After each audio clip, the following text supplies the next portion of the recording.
I feel like discrimination is like when someone comes up to you and immediately judges you by what you look like, how you dress, or how dark your skin is. And I feel like at the Border Patrol checkpoints, that happens all the time.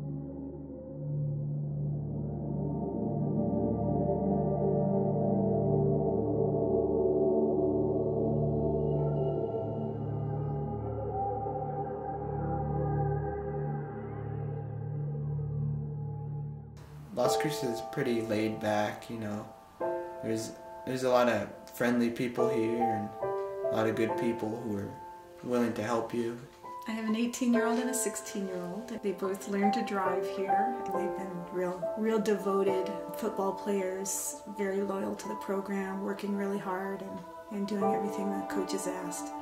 When I pull up, like I say, they either just with their hand go like that and say nothing, and I just keep driving, or they very often will just say thank you and I keep driving.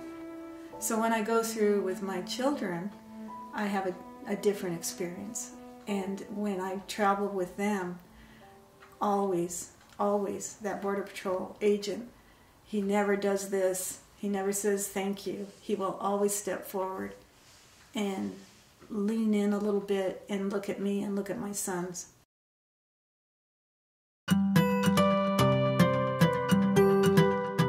El Paso is a great place. It's very culturally diverse. We have the military, we have Mexico right on the other side. Food is amazing. There's just so many positives to it, and it's home to me. I kind of appreciate the fact that El Paso, being predominantly Hispanic, I'm not looked at any different, with the exception of when I try to leave my home.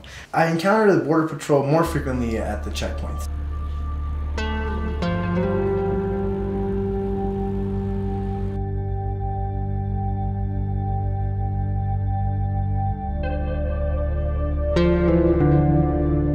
It wasn't until I started my business and consistently was traveling so frequently that I had things to compare to, you know, the type of vehicle I was in, how I might be dressed that day, where I started noticing trends.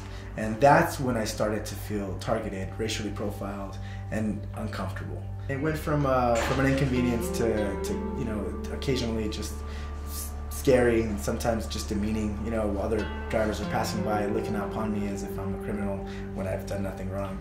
I've had to alter the way my travel plans based on the fact that it happens so frequently that I gotta make anticipations for it. I've shown up to appointments late.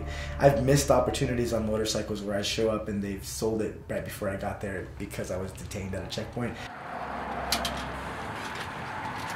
I'd like to see the Border Patrol maybe shift away from racial profiling and maybe encourage cooperation. They've implemented sort of a tyranny of fear and oppression, and you know, people are unwilling to cooperate because they feel victimized. I used to teach citizenship and ESL classes in Anthony, New Mexico. I learned a lot from my students, learned a lot of Spanish.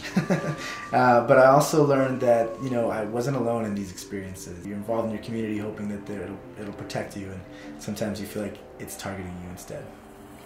The message that is sent to my children is that they're different in a way that attracts the attention of the authorities.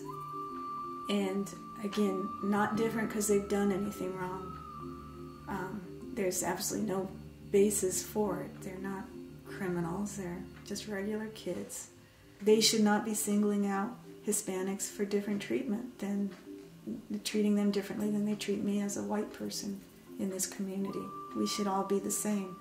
All they're doing is just singling out people because of their race, the color of their skin, the color of their eyes. Then that's just plain discrimination, and it should not be occurring.